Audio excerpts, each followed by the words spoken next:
तकरीबन जो है वो 3,94,000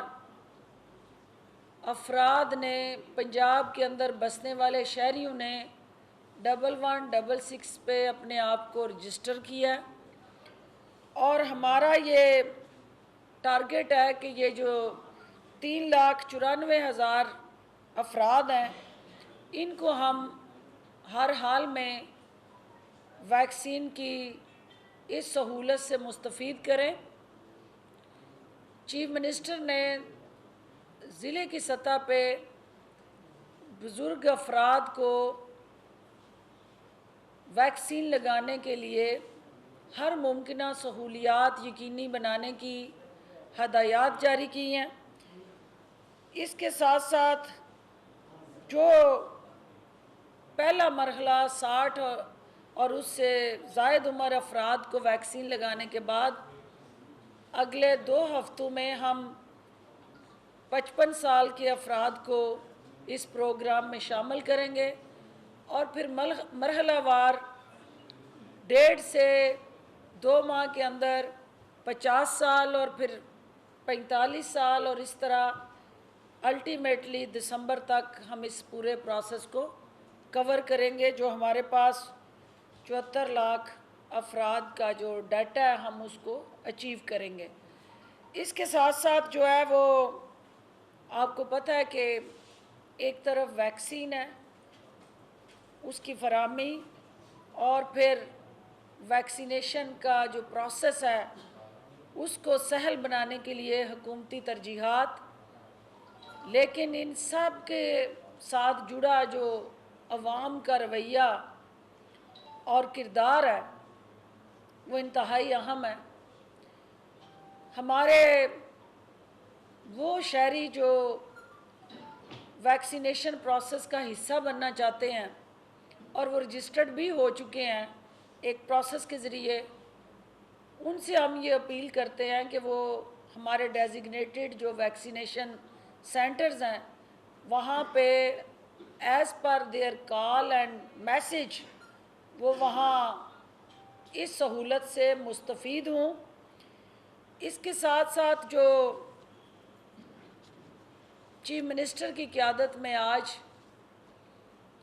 पंजाब भर में हेल्थ इंश्योरेंस कार्ड जो है हमारा यूनिवर्सल हेल्थ प्रोग्राम, उसकी बर वक्त फिलफौर और टारगेट ओरिएंटेड जो हमारी स्ट्रेटजी है उसका जायज़ा लिया गया और वज़ीर सेहत को ये हदायत दी गई हैं कि वो साहिवाल और डीजी खान डिवीज़न में फिलफौर जो है यूनिवर्सल हेल्थ प्रोग्राम का इजरा यकीनी बनाते हुए मुमकिना इक़दामात उठाएं। तमाम हेल्थ इंश्योरेंस अमल के साथ जुड़ी हिकमत अमली का जायज़ा लिया गया और वज़ीर आला उस्मान बुज़दार साहब ने वज़ीर आज़म इमरान ख़ान का ये जो ख्वाब है कि पंजाब के अंदर कोई भी शख्स जो है वो बेहतर बर वक्त तिब्बी सहूलतों की जो फराहमी उसका हक़ है उससे महरूम ना रहे और हुकूमत पंजाब उसके लिए हंगामी बुनियादों पे इस अमल का फिलफौर आगाज़ करे। और उस ख्वाब की ताबीर के लिए हम इन 2 डिवीज़न्स के अंदर साहिवाल और डीजी खान डिवीज़न के अंदर इस प्रोसेस को शुरू करने जा रहे हैं। इसके साथ साथ जैसा कि आप जानते हैं कि सूबे भर में जो इस वक्त एक तरफ कोरोना का चैलेंज है और पंजाब के थिकली पॉपुलेटेड डिस्ट्रिक्ट्स, वहाँ इन्फेक्शन का बढ़ता हुआ जो दबाव है उससे निपटना हुकूमती तरजीहात में नंबर 1 तरजीह है। दूसरी तरफ कल आपने यहाँ देखा कि एक नानी अम्मा यूथ कन्वेंशन से खिताब फरमा रही थी और वो नौजवानों को गुमराह करने, वर्गलाने और आईनी अदारे पे हमला आवर होने के लिए तरगीब दे रही थी। और जिस बेरहमी से वो उन नौजवानों के जहनों को आलूदा करने में मसरूफ़ अमल थी, ये इस बात की अक्कासी करता है कि वो नैब तो जाना चाहती हैं लेकिन फ़िल्मी स्टाइल से, और वो नैब में पेशी जो है फ़िल्मी स्टाइल से जाके बड़के मार के, ललकार के, फ़ोटो शूटिंग करते हुए वहाँ नौजवानों के जत्थों के साथ अदारे को प्रेशराइज़ करके अपने ख़िलाफ़ स्याहकारी और काले करतूतों को पर्दा डाल के जिस तरह का मनफी रवैया अपनाना चाहती हैं, उस जैली राजकुमारी को मैं ये पैगाम देना चाहती हूँ कि आप फूलन देवी का रूप ना धारें, क्योंकि ये फ़िल्मी स्टाइल की बढ़कें फ़िल्मों में अच्छी लगती हैं। सियासत आपके बस का रोग नहीं है, और अगर इन फ़िल्मों से आप इतनी मुतासर हैं तो मेरा ख़्याल है कि आप इस शोबे की तरफ तवज्जो दें, क्योंकि सियासत के अंदर अब नून और शीन जो आपस में मद्दे मुकाबल आ गई हैं, वहाँ आपकी दाल गलती मुझे नज़र नहीं आ रही। तो कल जो ज़बान आपने इस्तेमाल की, यहाँ पूरे दुनिया को पता है, पाकिस्तान के बच्चे बच्चे को पता है कि शाही ख़ानदान के ज़िले सुबानी को करप्शन और करप्ट प्रैक्टिसेस की वजह से निकाला गया। मुझे क्यों निकाला कि दास्तान और गर्दान पढ़ते पढ़ते वो लंदन यात्रा पे चले गए, और दवाई लेने गया शख्स जो है वो पाकिस्तान आने के लिए तैयार नहीं है। तो आप उस हंडिया की किरचियाँ जो बीच चौराहे में टूट के किरची किरची हो गई है, मौलाना साहब उन ज़ख्मों से घायल हो गए हैं, उन किरचियों से, तो आप उनको बुला बुला के मरहम पट्टी कर रही हैं जाती उम्रा में, तो इसका कोई फ़ायदा नहीं होगा। नैब हो या अदालतें हों, इनको डराने धमकाने की बजाय, कानून को हाथ में लेने की बजाय कानून को जवाब दें, कानून के आगे अपनी ताकत को मत इस्तेमाल करें। कानून से ताकतवर कुछ कोई नहीं होता, और मुझे एहसास है इस बात का कि पहली दफ़ा आपको और आपके ख़ानदान को कानून के ताबे होना नागवार गुज़र रहा है, और आपकी ये फ्रस्ट्रेशन और डिप्रेशन इस बात की कासी करता है कि कानून की आज़ादी आपको पसंद नहीं आ रही। लेकिन इंशाअल्लाह कानून अपना रास्ता अख्तियार करेगा। आप ये मत ज़हन में रखें कि आपने वो शूटिंग जो की, पथराव किया, गाड़ियों में भर के पत्थर लाई, नैब को ललकारा, गाली गलौज की, और फिर वहाँ से आप हिफाजती खसार में चली गई। ये पेशी जो है वो एक मुल्ज़मा की हैसियत से आपको उन तमाम नाजायज़ असासे, ज़राए आमदन और किकबैक्स, मनी लॉन्ड्रिंग और करप्शन के जो थद्दे हैं, उन पे आपकी नज़रें डलवाने के लिए बुलाया जा रहा है। तो आप नैब पे नज़रें गाड़ने की बजाय उन सफ़ात पे नज़रें डालें और वहाँ जवाब दें, ना कि सड़कों के ऊपर सर्कस लगा के अदारे को ताबे बनाने की किसी कोशिश के अंदर हिस्सेदार बने। मैं उन नौजवानों को भी ये पैगाम देना चाहती हूँ कि आप नानी अम्मा की लोरियाँ ज़रूर सुने, लेकिन जिसने भी कानून हाथ में लिया और अदारों के ऊपर हमलावर होने की साजिश में हिस्सेदार बना, वो अपना मुस्तकबिल जो है, आप इस कौम के जवान मामार और कीमती असासे हैं। हम नहीं चाहते कि आपके हाथ जो हैं वो कानून शिकनी के साथ रंगे जाएं। इनका हाथों में हम कलम और टेक्नोलॉजी के साथ जुड़ा रोड मैप देखना चाहते हैं, ना कि पत्थर, लाठियाँ और डंडे जो आप में तकसीम करके यहाँ लाने के लिए आपके जहनों के अंदर जहर घोला जा रहा है। तो हम हर किसी के हर अमल पे हमारी निगाह है। हुकूमत नहीं चाहती कि कोई सियासी मुखालिफ जो है उसको आनी हाथों से निपटे। कानून शिकन जो है उसके लिए कानून के शिकंजे हमेशा मजबूत रहते हैं, और जो अपने आप को मजबूत डिक्लेयर करने वाला जत्था है वो कानून के आगे हमेशा कमज़ोर नज़र आता है। तो जो कानून को मतलूब लोग हैं, अगर कानून मजबूत ना हो तो फिर उन्हें मफरूर हो के, इश्तिहारी हो के लंदन के एवन फील्ड महल में ज़िंदगी ना गुजारनी पड़े।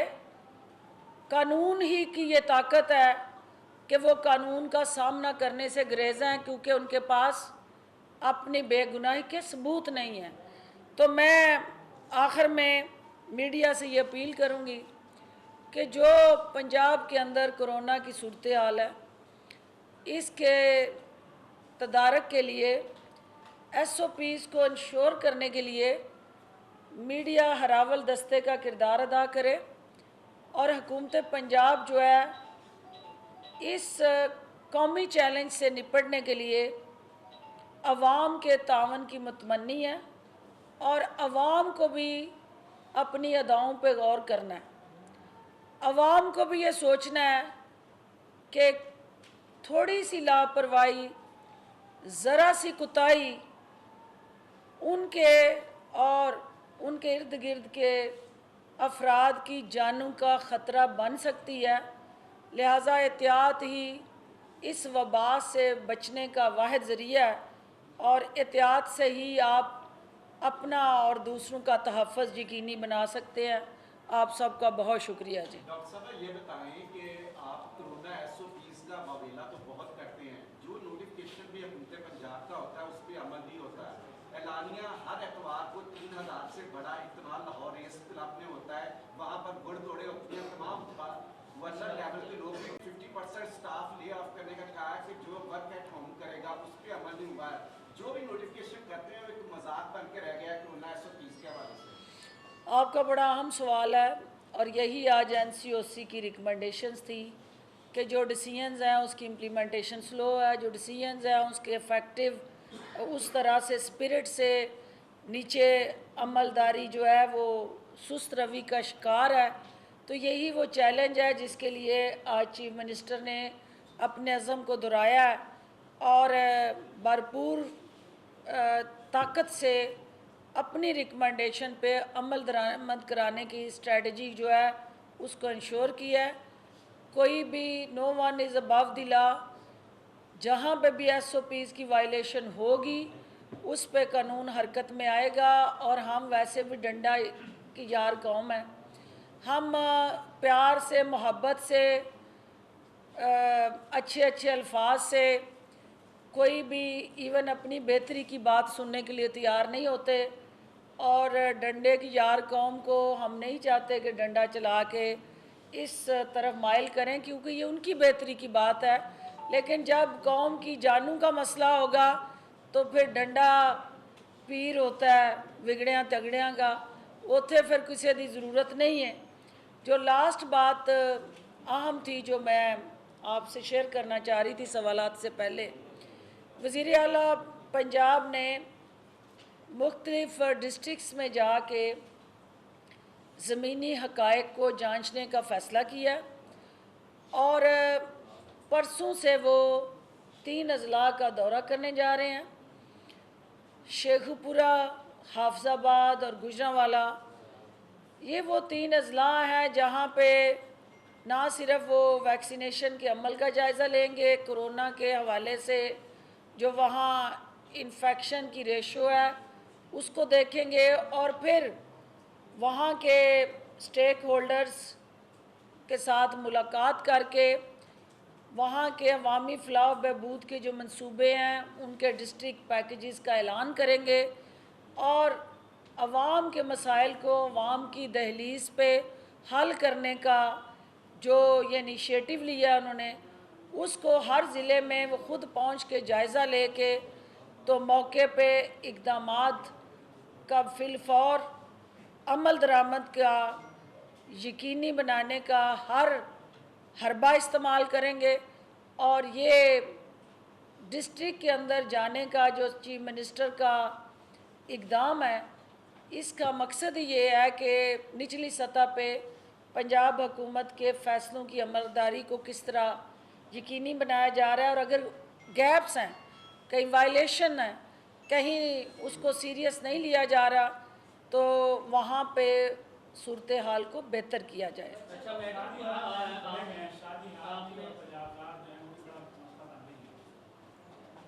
जी जी। अच्छा मैडम, आपने कहा है कि अगले हफ्ते से 55 साल, चूँकि मरीम नवाज़ की एज भी 50 प्लस है,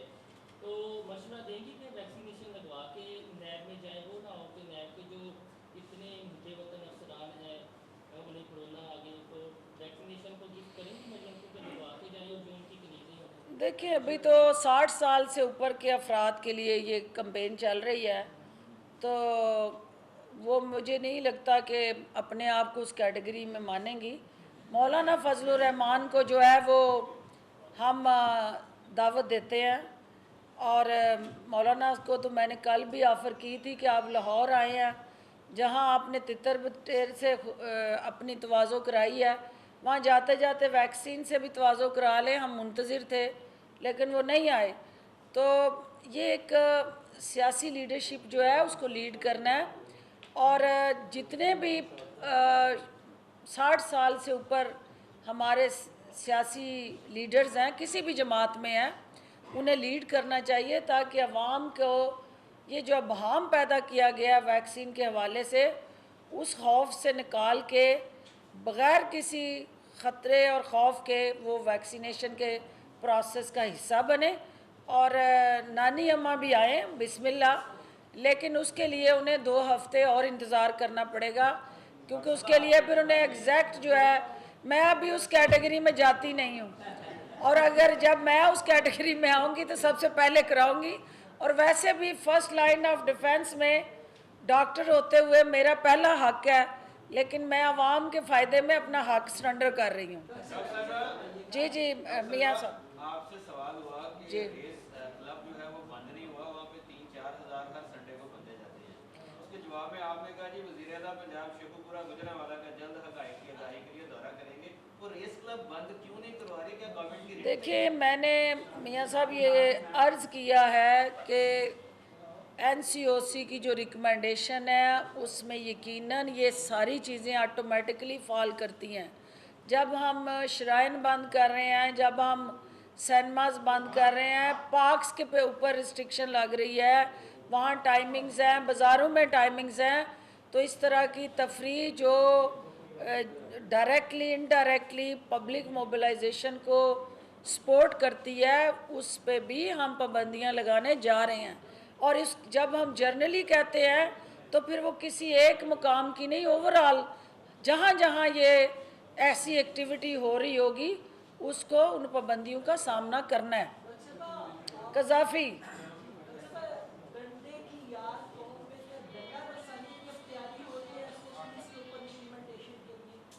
नहीं, देखिए डंडे से मुराद हमारी कानून की अमलदारी है। कानून से बड़ा तो कोई डंडा नहीं होता, और वो डंडा जो है वो कानून का ही चलना है, लेकिन आवाम को सीरियस होकर उस पर अमल करना है।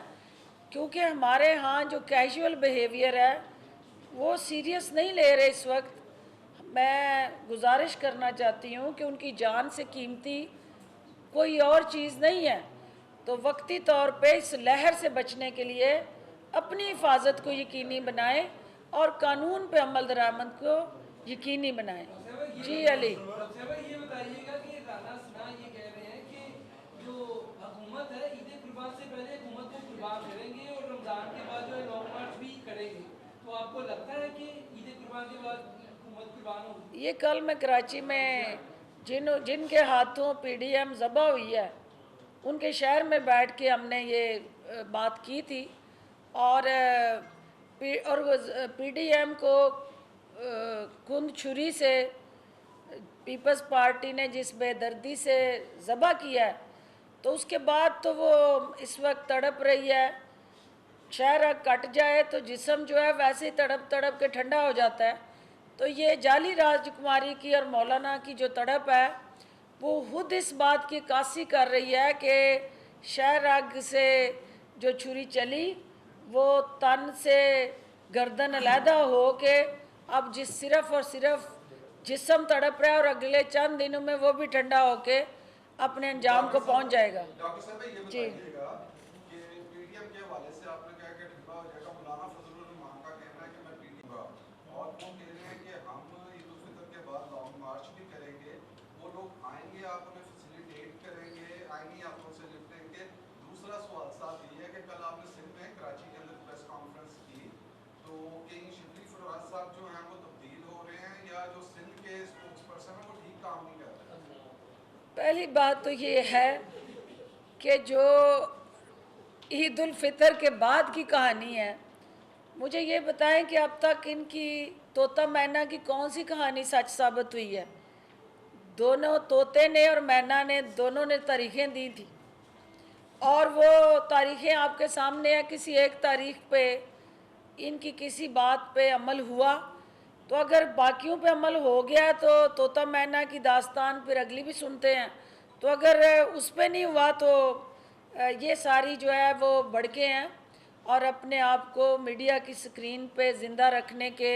हीले और बहाने हैं। जो सिंध के अंदर कल ये जवाब हम दे चुके हैं, फिर लगता है आपने वो सुना नहीं था।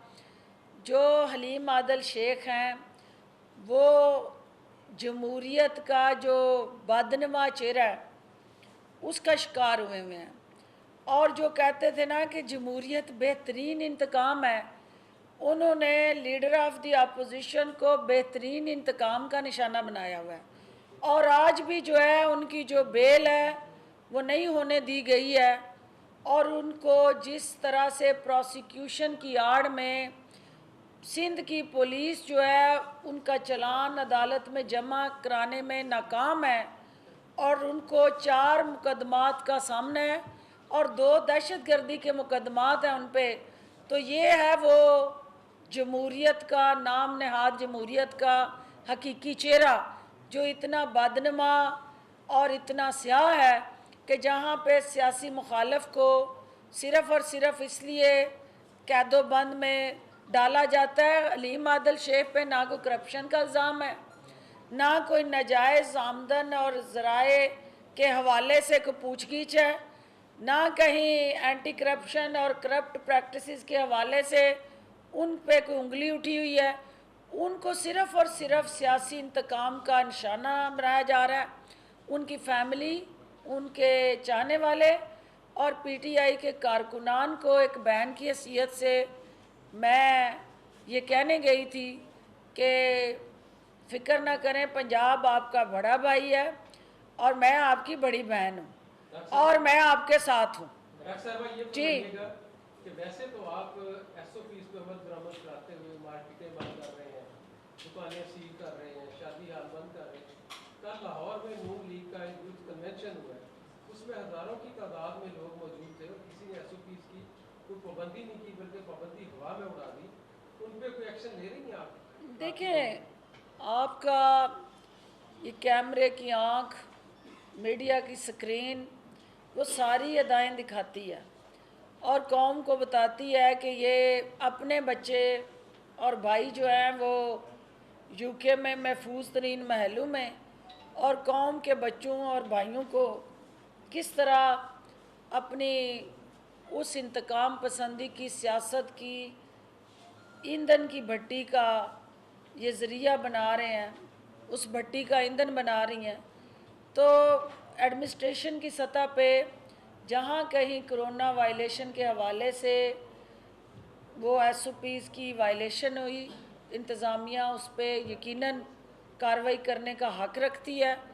ये चेक कर लेती हूँ मैं कि इन्होंने इस हवाले से क्या कोई पर्चा दर्ज किया कि नहीं, और अगर नहीं किया तो कानून का यकसा इतलाक़ होना चाहिए और हर एक को जो भी वायलेशन करेगा उसको उसका मज़ा ज़रूर चखना चाहिए। ये बताइएगा, वज़ीर-ए-आज़म साहब कोरोना का शिकार हो गया, अल्लाह ने जल्द से एहतियात करे, वो भी अक्सर मास्क नहीं पहनते थे, तो डॉक्टर होने के नाते उन्हें तो मशवरा देना है। देखिए, वो मास्क पहनते थे और मैं एसओपीज़ को भी फॉलो करते थे, लेकिन चूँकि अवामी जो भी रिप्रेजेंटेटिव होता है जो अपनी जान की परवाह नहीं करता और अपना वक्त जो है वो आवाम की फलाह बहबूद पे सर्फ करता है, तो वो अगर उसकी लपेट में आ जाता है तो ये इस बात की अक्कासी करता है कि वो अवाम दोस्त लीडर हैं और उन्होंने हमेशा मुल्क के लिए काम किया और कर रहे हैं। इस वक्त भी वो बीमार होने के बावजूद अपने जो दफ्तरी अमूर हैं उन्होंने अपने घर से वो जारी रखे हुए हैं और उन्होंने अपने आप को डिस्कनेक्ट नहीं किया। तो ये एक सच्चे मुखलिस और मुहिब वतन लीडर की निशानी है और अल्लाह उनको जल्द सेहतयाब करे। आप सब की दुआओं से 22 करोड़ आवाम की खसूसी दुआएं और ख्वाहिशात से अल्टीमेटली वो जल्द सेहतयाब हो के आपके लिए अपनी जंग जो और जद्दोजहद जो है वो उसको जारी रखेंगे। लास्ट में बता दीजिएगा, आप डॉक्टर हैं, सर्जरी भी चोट करती हैं, फार्मेसी भी हैं, शहबाज गिल साहब की आँख है वो देखेंगी क्योंकि खाने पाने से लग रही है, तो आप चेक करेंगी कि आपको क्या हुआ क्या है और अगर ऑपरेट करना पड़े तो खुद करेंगी या बाहर रिकमेंड करेंगी? शहबाज गिल जिस माइंडसेट का शिकार हुआ है वो माइंडसेट नून लीग का हकीकी वतीरा और अल्टीमेटली नून लीग ने शहबाज गिल पे नहीं, अल्टीमेटली ये अपने उस खौफनाक और भयानक चेहरे को बेनकाब किया है जो उसके अंदर जो है मुखालफिन को कुचलने का, उनकी आवाज़ को दबाने का जो रुझान है ये उसकी अक्कासी है। शहबाज गिल की मैं कल जा रही हूँ तो 23 मार्च की परेड में, तो मैं उसकी 25 हो 23 हो जब भी हो मैं बगौर जायज़ा लेके एक सर्जन की हैसियत से ये यकीनन आपको बताऊंगी कि नून लीग किस हद तक वहाँ तहरीबकारी करने में कामयाब रही है। बहुत शुक्रिया।